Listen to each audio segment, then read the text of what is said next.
Assalamualaikum warahmatullahi wabarakatuh. Perkenalkan, saya Azahra Hadeka Putri dengan NIM A1S12227. Di sini saya membuat video ini guna untuk menjelaskan beberapa materi terkait dengan mata kuliah lingkungan keluarga dalam pendidikan anak yang diampu oleh Bapak Muhammad Hamdi SPD MPD, kemudian Ibu Dr. Hajah Siti Amanah SPD MPD Kons, dan Ibu Hajah Dini Rahmayati SPD MPD. Baik, langsung saja saya masuk ke materi yang pertama, yaitu materi mengenai konsep teori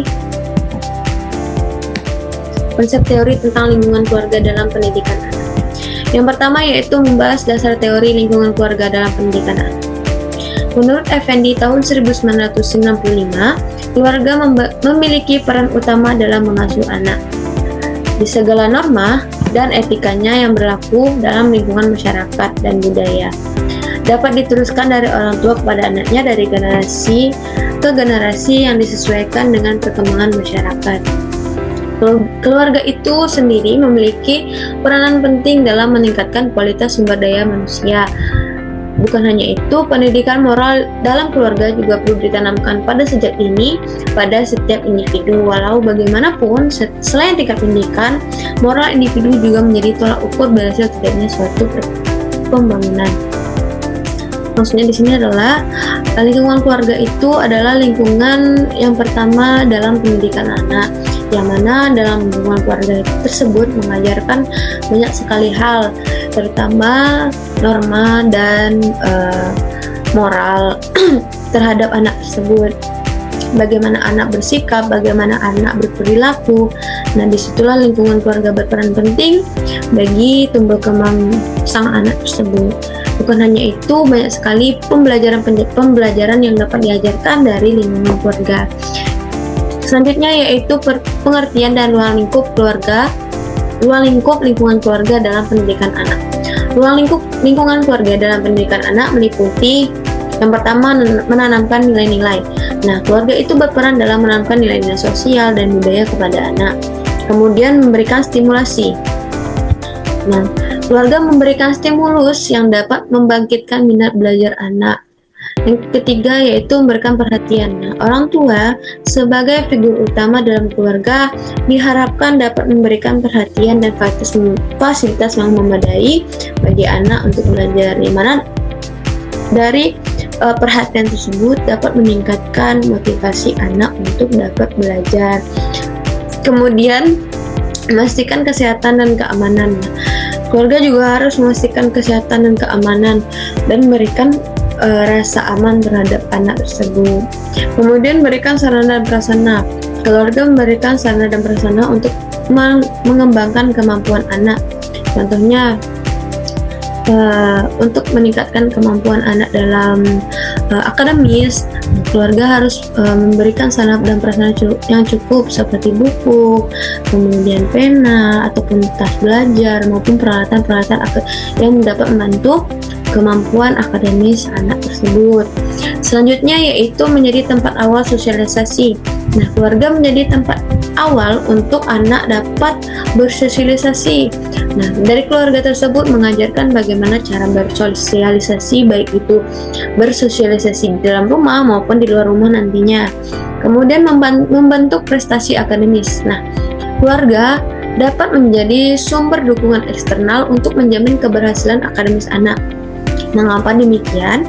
Nah, karena dukungan dari keluarga dapat secara signifikan membantu keberhasilan akademis anak tersebut. Nah, anak merasa bahwa ia mendapat dukungan dari keluarga, dari orang-orang terdekat, sehingga akademisnya akan meningkat. Kemudian yang terakhir yaitu membentuk pribadi. Nah, maksudnya di sini yaitu keluarga menjadi miniatur bagi pembentukan pribadi anak. Bagaimana orang tua dapat menjadi figur atau contoh yang baik terhadap anak, dapat mencontohkan hal-hal yang baik sehingga anak tersebut dapat mencontoh dan meniru apa-apa saja yang dicontohkan oleh orang tuanya, bagaimana sikap yang baik, bagaimana perilaku yang baik yang dicontohkan oleh orang tuanya tersebut.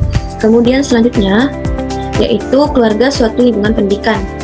Nah, lingkungan yang ada bukan adalah dari lingkungan keluarga, yang mana pada saat baru lahir anak anak bertemu dengan lingkungan pendidikan, yaitu lingkungan keluarga. Nah, di lingkungan keluarga tersebutlah anak akan diajarkan bagaimana sikap yang baik, bagaimana perilaku yang baik, bagaimana cara bertindak, bagaimana cara berperilaku, bersikap, yang mana hal tersebut tidak diajarkan di lingkungan sekolah. Dan bukan hanya itu, juga banyak pembelajaran lain yang dapat diajarkan baik itu secara langsung maupun secara tidak langsung oleh lingkungan keluarga. Selanjutnya yaitu mengenai pengertian, tujuan, dan fungsi materi keluarga, tanggung jawab anggota keluarga, dan orang tua, dan peran orang tua. Yang pertama yaitu pengertian keluarga. Menurut Latipun tahun 2021, keluarga itu adalah lingkungan sosial yang terbentuk erat karena sekelompok orang bertempat tinggal, berinteraksi dalam pembentukan pola pikir, kebudayaan, serta sebagai mediasi hubungan antara anak dengan lingkungan. Jadi menurut Latipun, keluarga ini adalah sebuah lingkungan sosial yang terbentuk erat karena adanya sekelompok orang yang bertempat tinggal dan berinteraksi dalam pembentukan pola pikir, yaitu bertukar pola pikir, bertukar pendapat, ide, dan lain sebagainya. Kemudian adanya berinteraksi kebudayaan serta mediasi hubungan anak dengan lingkungan, itu disebut dengan keluarga. Kemudian selanjutnya adalah fungsi keluarga. Menurut Friedman M., fungsi keluarga terdiri dari 6 fungsi. Yang pertama ada fungsi efektif. Nah, fungsi efektif di sini maksudnya yaitu keluarga sebagai perlindungan psikologis, interaksi, rasa aman, mendewasakan dan mengenal identitas individu, yang mana keluarga ini berfungsi sebagai perlindungan secara psikologis. Kemudian interaksi, bagaimana cara kita untuk berinteraksi dengan lingkungan, dengan orang sekitar. Kemudian keluarga ini juga berfungsi untuk memberikan rasa aman, mendewasakan, dan bagaimana kita dapat mengenal identitas kita sebagai manusia atau sebagai individu. Kemudian selanjutnya adalah fungsi sosialisasi peran. Nah, keluarga itu berfungsi untuk bagaimana kita dapat melakukan kontak sosial di dalam, baik itu di dalam dan di luar rumah. Kemudian fungsi reproduksi. Nah, keluarga itu berfungsi untuk menjamin kelangsungan generasi dan kelangsungan masyarakat. Bagaimana kita dapat melanjutkan keturunan, kemudian melanjutkan generasi, dan itu fungsi keluarga sebagai fungsi reproduksi. Kemudian fungsi memenuhi kebutuhan fisik dan perawatan. Nah, keluarga juga berfungsi untuk pemenuhan sandang, pangan, papan, dan perawatan kesehatan. Contohnya orang tua dapat memberikan kebutuhan sandang, kebutuhan pangan, dan papan untuk kita menjalani kehidupan sehari-hari.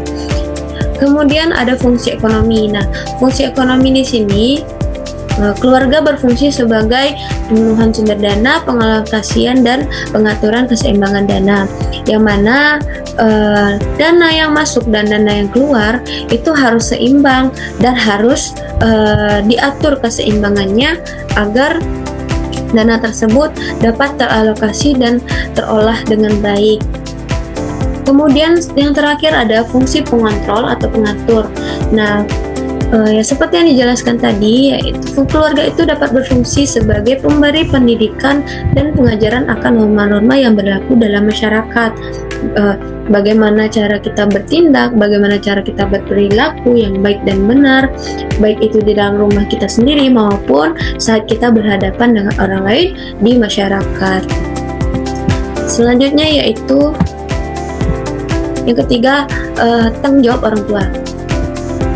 Menurut Undang-Undang Nomor 1 Tahun 1974 tentang perkawinan, dalam pasal 45 disebutkan bahwa kedua orang tua wajib memelihara dan mendidik anak-anak. Orang tua dimaksud dalam ayat 1 pasal 1 berlaku sampai anak itu kawin atau berdiri sendiri.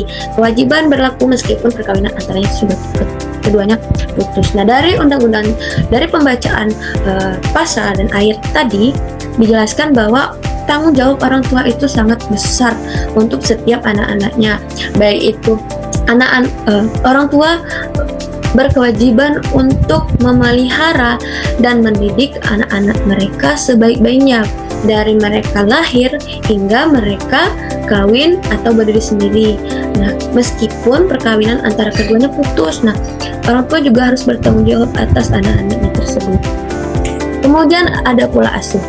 Pola asuh menurut Harlow terdiri dari 3 pola asuh. Yang pertama yaitu pola asuh otoriter. Pola asuh otoriter ini ditandai dengan gaya mengasuh anak dengan aturan-aturan yang ketat.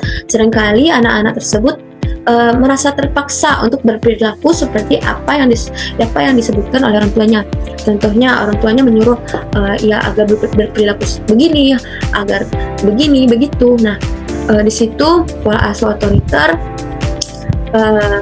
Kemudian adanya pola asuh demokratis. Nah, pola asuh demokratis ini ditandai yang mana anak tersebut diberi kebebasan untuk tidak selalu bergantung pada orang tua. Ia diberi kebebasan untuk menentukan ide, pendapat, gagasan, sehingga nantinya ide-ide yang ada nanti akan didiskusikan ke keluarga. Dan nanti keputusan terbaik akan diambil dalam musyawarah keluarga tersebut. Kemudian yang ketiga ada pola asuh permisif. Nah, pola asuh permisif ini ditandai dengan cara orang tua mendidik anak yang cenderung bebas. Ia diberi kelonggaran seluas-luasnya untuk melakukan apa-apa saja yang mereka inginkan, bermain hingga larut malam, ataupun diberi kebebasan untuk bermain hingga kemanapun. Nah, pola asuh permisif ini ditandai dengan orang tua yang mendidik anaknya yang cenderung membebaskan anaknya untuk melakukan apapun yang mereka inginkan. Selanjutnya yaitu mengenai jenis dan karakteristik keluarga dan anggota keluarga. Yang pertama, jenis-jenis keluarga, karakteristik keluarga dan anggota keluarga. Menurut Robert R. Bell, keluarga dapat dibagi menjadi 3 kategori. Yang pertama ada keluarga inti yang terdiri dari individu yang terkait langsung terhadap melalui hubungan darah seperti ayah, ibu, dan anak. Kemudian keluarga jauh atau discretory kin, yaitu individu-individu yang terkait dalam hubungan darah, adopsi atau perkawinan di luar keluarga inti seperti paman, bibi, keponakan atau sepupu. Yang ketiga yaitu orang yang dianggap kerabat atau fictive kin, yang mana seseorang dianggap kerabat karena adanya hubungan khusus seperti sahabat karib atau senasib sepenanggungan. Yang kedua yaitu membahas tentang variasi perkawinan. Perkawinan dapat dibedakan menjadi beberapa variasi, di antaranya yang pertama ada sistem endogami. Nah, sistem endogami ini menganut perwakilan yang hanya dibolehkan antara orang-orang yang berasal dari suku, desa, dan lapisan masyarakat yang sama. Jadi mereka sepasang calon suami dan istri yang berasal dari suku maupun desa dan lapisan masyarakat yang sama. Kemudian ada sistem eksogami. Sistem eksogami ini adalah perkawinan yang dilakukan antara dengan orang-orang yang berasal dari luar suku atau marga. Terus contohnya sepasang suami istri ini berasal dari marga dan suku-suku yang berbeda. Kemudian ada sistem euterogami, yang mana perkawinan ini tidak mengenal larangan atau keharusan seperti sistem endogami dan eksogami. Kemudian ada perkawinan mengabdi, yang mana perkawinan ini pihak laki-laki tidak sanggup membayar jujur sehingga harus bekerja pada keluarga perempuan sampai jujurnya lunas. Jujur di sini maksudnya ialah bagaimana uang panai atau uang perkawinan, yang mana apabila ia dari pihak laki-laki tidak sanggup membayar sehingga ia harus bekerja kepada pihak perempuan sampai ia mampu untuk melunasi jujurnya itu tadi. Kemudian ada perkawinan semenda. Nah, perkawinan ini dilakukan tanpa pembayaran jujur dari pihak laki-laki kepada pihak perempuan. Jadi seperti perkawinan pada umumnya hanya dilangsungkan tanpa adanya pembayaran jujur yang tadi. Kemudian selanjutnya yaitu anak dalam keluarga monogami dan poligami. Yang pertama yaitu anak dalam perkawinan monogami. Monogami itu adalah konsep pernikahan yang diartikan sebagai pernikahan dengan satu pasangan. Perkawinan monogami bagi anak itu adalah yang pertama stabilitas emosional anak. Kemudian ada keterikatan yang kuat antara anak dengan orang tua. Kemudian model peran yang jelas antara anak dengan orang tua. Kemudian identitas yang lebih kuat antara anak dan orang tua. Kemudian selanjutnya adalah anak dalam keluarga poligami. Nah, dalam secara terminologis, poligami adalah sistem pergi beberapa lawan jenisnya dalam suatu waktu yang bersamaan. Nah, pada suasana yang tidak harmonis akan sulit terjadinya proses pendidikan yang baik dan efektif. Anak akan dibesarkan dalam anak yang dibesarkan dalam suasana tersebut tidak akan memperoleh pendidikan yang baik sehingga ada wujud pribadi yang kurang baik. Selanjutnya yaitu anak dalam keluarga endogami dan eksogami. Nah, anak dalam keluarga endogami yaitu biasanya anak akan dapat melestarikan budaya dan identitas yang mereka miliki. Kemudian adanya keseragaman dalam nilai dan keyakinan anak. Kemudian dukungan komunitas yang kuat antara komunitas keluarga dan terhadap anak tersebut. Kemudian adanya keseragaman agama dari keluarga terhadap anak dalam keluarga endogami. Nah, selanjutnya adalah anak dalam keluarga eksogami. Nah, perkawinan hanya diizinkan oleh di luar sebuah kelompok sosial, yang mana kedua belah pihak atau salah satu dari pihak pasangannya. Selanjutnya adalah manajemen keluarga serta mewujudkan keluarga yang sehat jasmani dan rohani. Keluarga sehat itu, menurut Bronfenbrenner, kesehatan individu di dalam keluarga dipengaruhi oleh interaksi dalam sistem mikro atau keluarga inti, meso atau lingkungan sosial, dan makro atau lingkungan budaya. Keluarga sehat menciptakan lingkungan yang mendukung perkembangan psikologis anggota keluarga. Nah, menurut ahli atau menurut Bronfenbrenner ini, kesehatan individu di dalam keluarga itu dapat dipengaruhi oleh sebuah interaksi dalam sistem mikro, meso, dan makro keluarga inti, lingkungan sosial, dan lingkungan budaya. Kemudian selanjutnya yaitu adanya ciri keluarga sehat. Nah, menurut Bowen's Family System Theory, keluarga sehat adalah keluarga yang mampu menyeimbangkan kemandirian dan keterkaitan antara anggota keluarga. Nah, keluarga ini mampu berfungsi secara adaptif dalam menghadapi stres tanpa menimbulkan disfungsi atau antar anggotanya. Kemudian yang ketiga yaitu konsep pembinaan keluarga sehat dan bahagia.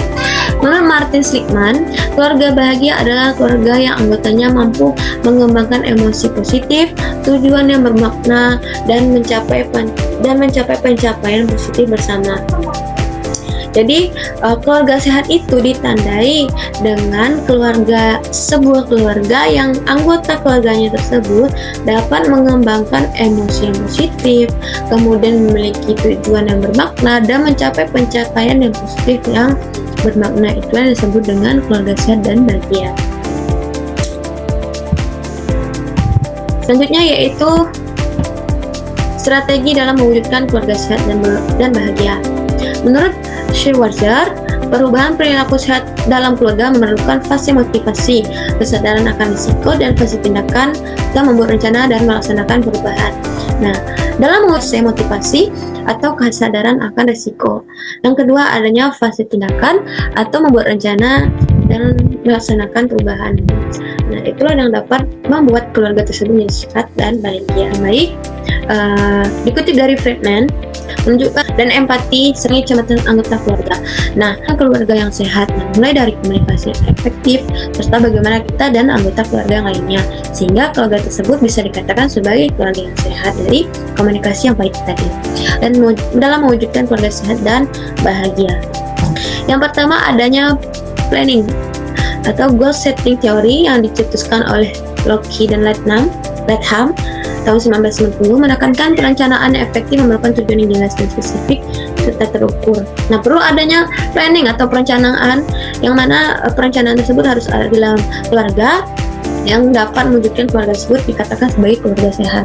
Baik itu perencanaan, contohnya harus ada perencanaan anak setelah anak tamat SMA harus menyelesaikan pendidikan kah ataukah ambil pekerjaan. Nah, harus ada di setiap tahapan-tahapan di dalam keluarga harus ada perencanaan atau perorganisasian. Nah, menurut Bowen dibutuhkan adanya distribusi tanggung jawab terhadap peran setiap individu, sehingga anggota merasa dihargai dan terlibat dalam mencapai tujuan bersama.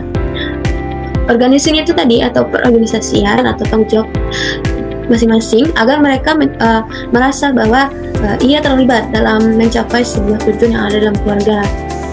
Selanjutnya adalah directing atau pengarahan, yang mana di sini maksudnya Orang tua sebagai pemimpin keluarga harus memberikan ruang bagi anggota untuk namun tetap memberikan arahan dan batasan yang jelas. Contohnya anak memiliki hobi dan berkemampuan dalam bernyanyi sehingga orang tuanya memasukkan. Jadi anak tersebut dapat berkembang sesuai potensi yang Anda lihat. Di sini ada teoris dengan kemampuan memonitor dan mengevaluasi perilaku masing-masing. Nah, bagaimana kita sebagai anak dapat sejauh ini apakah terdapat kekeliruan atau kesalahan selama. Selanjutnya yang terakhir yaitu coordinating atau koordinasi. Nah, koordinasi ini sangat penting untuk menjaga struktur yang stabil dan menghindari ketidakfungsian. Dan kemudian selanjutnya adalah materi tentang kewajiban dan hak anggota keluarga, komunikasi dalam keluarga, dan konflik dalam keluarga, serta penyebab, dampak, dan solusinya. Yang pertama yang akan kita bahas adalah kewajiban suami dalam keluarga. Yang mana kewajiban suami diantaranya yang pertama yaitu memimpin keluarga, kemudian mencari dan memberi nafkah, kemudian bertanggung jawab akan ketenangan, keselamatan, dan kesejahteraan keluarga, mendidik anak dengan penuh kasih sayang, tanggung jawab, kemudian menciptakan kedamaian dalam keluarga, memilih lingkungan yang baik untuk anggota keluarga, dan menjadi suami yang baik untuk istri dan ayah yang baik untuk anak-anak.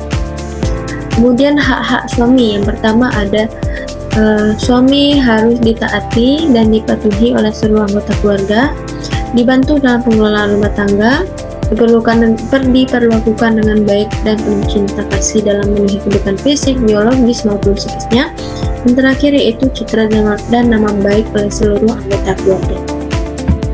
Selanjutnya yaitu kewajiban ibu atau istri. Yang pertama yaitu harus patuh dan taat pada suami sesuai dengan norma agama dan susila, kemudian memberi kasih sayang pada seluruh anggota keluarga, mengatur dan mengurus rumah tangga, merawat, mendidik, dan melatih anak-anak, memelihara, menjaga kehormatan keluarga, serta menjadi istri yang baik untuk suami dan ibu yang baik untuk anak.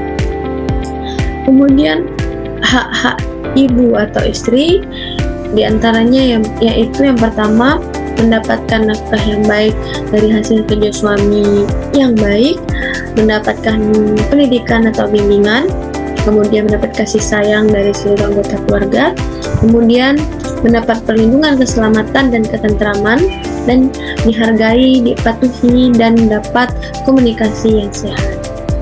Selanjutnya yaitu kewajiban anak. Kewajiban anak yaitu diantaranya menaati dan menghormati kedua orang tuanya, kemudian berperilaku yang baik dengan orang tua dan anggota keluarga yang lainnya, kemudian bersikap yang berdasar kasih dan sayang. Dan terakhir yaitu kewajiban anak yaitu berbakti pada kedua orang tua. Kemudian hak-hak anak. Hak anak mendapat perlakuan yang baik dari anggota keluarga, nama dan citra yang baik, rasa aman, kasih sayang, pendidikan dan arahan yang baik, kemudian terpenuhinya kebutuhan dari sang anak. Kemudian kata kunci dalam komunikasi itu ada 3. Yang pertama yaitu komunikator. Komunikator di sini yaitu berperan sebagai penyampai pesan atau pemberi pesan, yang mana komunikator di sini ialah yang menyampaikan pesan, memberikan pesan, mengirim pesan. Itu disebut komunikator. Kemudian yang kedua itu message atau pesan, yaitu informasi yang disampaikan, pesan yang disampaikan itu disebut dengan message. Kemudian the sender atau komunikan, yang mana yang menerima informasi tersebut, nah itu disebut dengan komunikan. Kemudian manfaat komunikasi dalam keluarga. Jadi komunikasi dalam keluarga itu sangatlah penting dan sangat bermanfaat bagi menciptakan keluarga yang sehat, yang mana komunikasi tersebut menghindarkan keluarga dari berbagai konflik-konflik yang datang pada keluarga tersebut. Yang mana manfaat-manfaat dari komunikasi dalam keluarga yaitu yang pertama dapat mengetahui apa yang disampaikan oleh anggota keluarga, kemudian menghindari dari salah sangka dan konflik, kemudian hubungan kekeluargaan menjadi erat, dan membawa keuntungan fisik maupun psikis. Jadi komunikasi dalam keluarga itu sangatlah penting untuk menghindari berbagai konflik maupun pertikaian di dalam keluarga. Selanjutnya yaitu membahas tentang sistem perkawinan dan pendidikan anak lanjutan. Jadi yang pertama yaitu kita membahas anak dalam keluarga. Nah, menurut Hyoshyamina, peran orang tua dalam mendidik anak sangat besar pengaruhnya dalam proses pengembangan anak, meskipun perlu didukung oleh lembaga-lembaga sosial seperti sekolah dan juga lingkungan. Baik itu juga sikap suami terhadap istri dan baik itu sebaliknya sangat berpengaruh terhadap pendidikan di keluarga, karena hal ini dapat mempengaruhi karakteristik atau perilaku anak. Bagaimana orang tua terhadap anak, bagaimana anak terhadap orang tua, bagaimana sikap yang baik terhadap anak, bagaimana anak tersebut diperlakukan dengan baik di dalam keluarga tersebut. Hal itu dapat mencerminkan sikap dan perilaku anak yang akan dimunculkan bagi anak tersebut.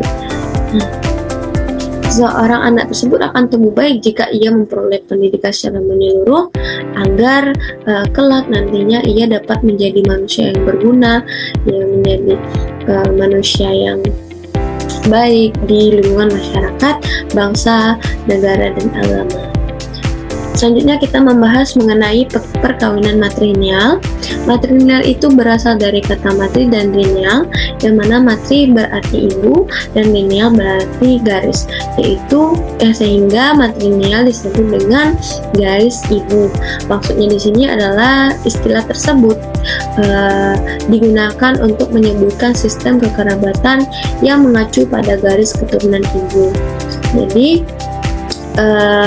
dimana pada perkawinan matrilineal ini garis keturunan yang sangat ditonjolkan yaitu baik itu dari pewarisan maupun keturunan, dan garis keturunan pun lebih menonjol yaitu dari pihak perempuan. Yang mana kalau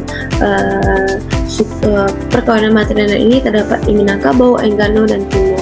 Jikalau di suku Minangkabau itu pusako tinggi atau pusako turun-temurun itu diturunkan kepada pihak perempuan, dan laki-laki atau peran mama di sini adalah sebagai pengelola, mengatur jalannya warisan turun-temurun tersebut atau harta pusako tinggi agar dapat terbagi secara adil dan merata, secara berkelanjutan begitu.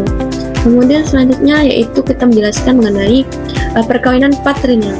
Jadi patrilineal itu terdiri dari kata patri dan lineal, kebalikan dari kata matrilineal, yang mana patri ini berarti ayah dan lineal berarti garis. Jadi patrilineal merupakan sistem kekerabatan yang ditarik menurut garis keturunan ayah, di mana penempatan laki-laki di sistem perkawinan matrilineal dapat lebih dibedakan daripada penempatan perempuan dalam sistem kewarisan. Nah, biasanya sistem perkawinan patrilineal ini ada di suku Gayo, Alas, Batak, Nias, Lampung, Buru, Seram, Nusa Tenggara, dan Irian Jaya. Baik itu nanti suku anak akan mengikuti suku ayah, kemudian harta warisan, harta turun-temurun akan diturunkan kepada pihak yang laki-laki. Maka dari itu perkawinan patrilineal ditarik menurut garis keturunan ayah. Selanjutnya yaitu anak dalam patrilokal. Anak dalam matrilokal. Nah, yang mana kalau anak dalam keluarga matrilokal yaitu peran anak dalam keluarga matrilokal itu sebagai penerus garis keturunan. Nah, anak perempuan memiliki peran penting dalam keluarga matrilokal karena mereka lah yang akan melanjutkan garis keturunan ibu. Harta warisan biasanya diwariskan kepada anak perempuan dan kerabat perempuan lainnya. Selanjutnya yaitu anak dalam keluarga patrilokal. Nah, masyarakat yang memakai adat ini biasanya anak-anak mereka akan lebih sering bergaul dengan keluarga dari pihak suami, sehingga anak-anak akan lebih dekat dengan keluarga suami. Dikarenakan anak-anak dari keluarga patrilokal itu sering berinteraksi dengan keluarga suami. anak-anak akan tetap diperkenalkan dengan keluarga dari pihak istri, hanya saja jarang bertemu dan sehingga ikatan kekeluargaan dan keakraban serasa kurang kuat. Kemudian anak dalam keluarga besar dan keluarga inti. Nah, peran anak dalam keluarga besar menurut Ahmad 2020 adalah sebagai berikut. Yang pertama yaitu sebagai penerus tradisi dan budaya, kemudian pembantu dalam tugas keluarga, interaksi sosial yang luas, dan penerimaan dan dukungan emosional. Kemudian peran anak dalam keluarga inti atau nuclear family, yaitu yang pertama yaitu anak dapat fokus pada pengembangan diri.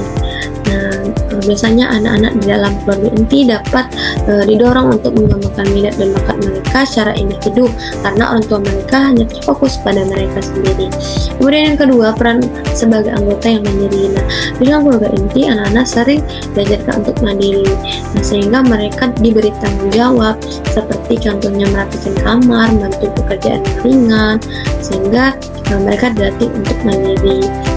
Yang ketiga yaitu pengaruh dari interaksi orang tua. Nah, karena sedikit orang keluarga atau anggota keluarga yang tinggal bersama, anak-anak yang berada dalam keluarga inti menerima pengaruh utama dari orang tua, baik itu pola asuh, nilai, kebiasaan, dan sehari-hari mereka umumnya terbentuk dari interaksi dari orang tua langsung. Yang keempat yaitu pembangunan hubungan emosional yang mendalam. Nah, di dalam keluarga inti, hubungan antara orang tua dan anak biasanya lebih intensif karena tidak ada kerabat-kerabat yang lain yang terlibat langsung dalam keluarga tersebut. Nah, hal ini dapat memunculkan ikatan emosional antara anak dan orang tua itu tadi. Baik, mungkin itu saja pemaparan materi yang dapat saya sampaikan. Mohon maaf jika terdapat kesalahan dalam pengucapan. Saya sudahi dengan wabillahi taufiq wal hidayah. Wassalamualaikum warahmatullahi wabarakatuh.